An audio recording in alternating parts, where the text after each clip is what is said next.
Hello everyone, today has been a very beautiful day.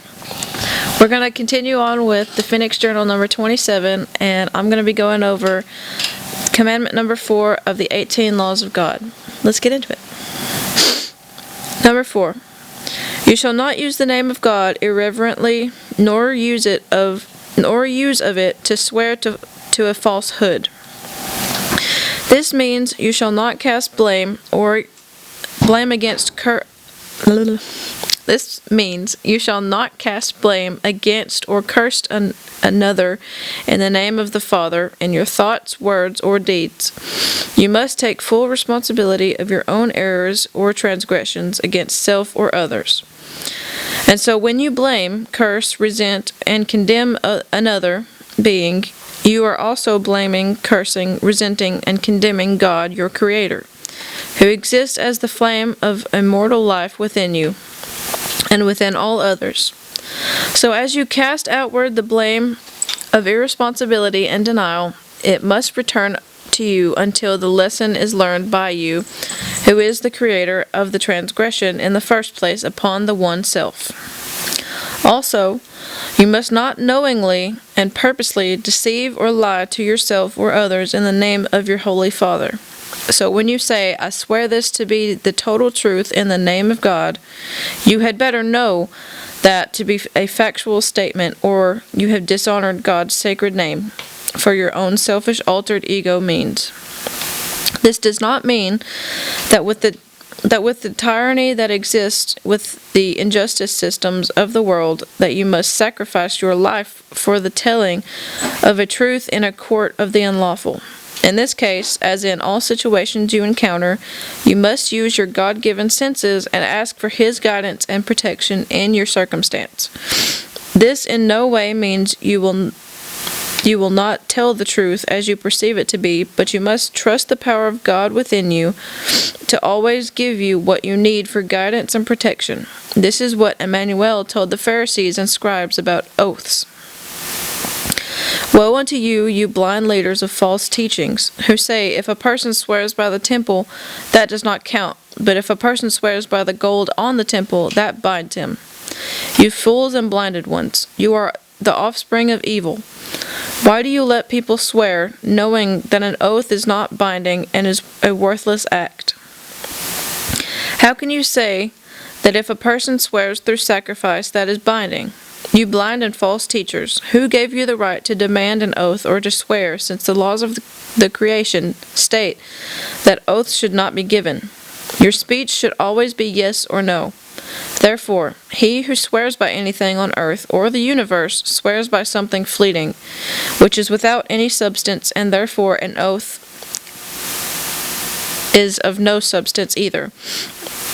Therefore, he who swears by anything commits a crime with respect to the truth of his word and makes it doubtful.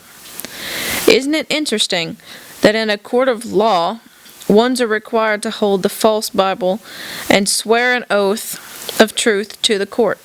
Where do you suppose that requirement came from? Perhaps from Freemasonry?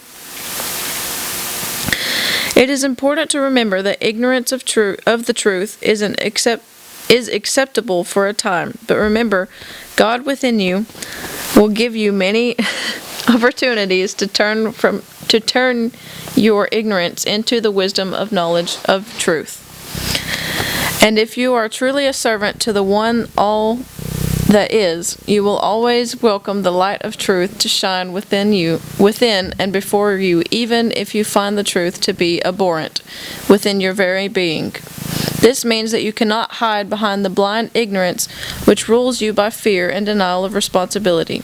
This is not acceptable ignorance in God's kingdom, because you thereby become a servant of the Antichrist, and have therefore given your life into the hands of evil.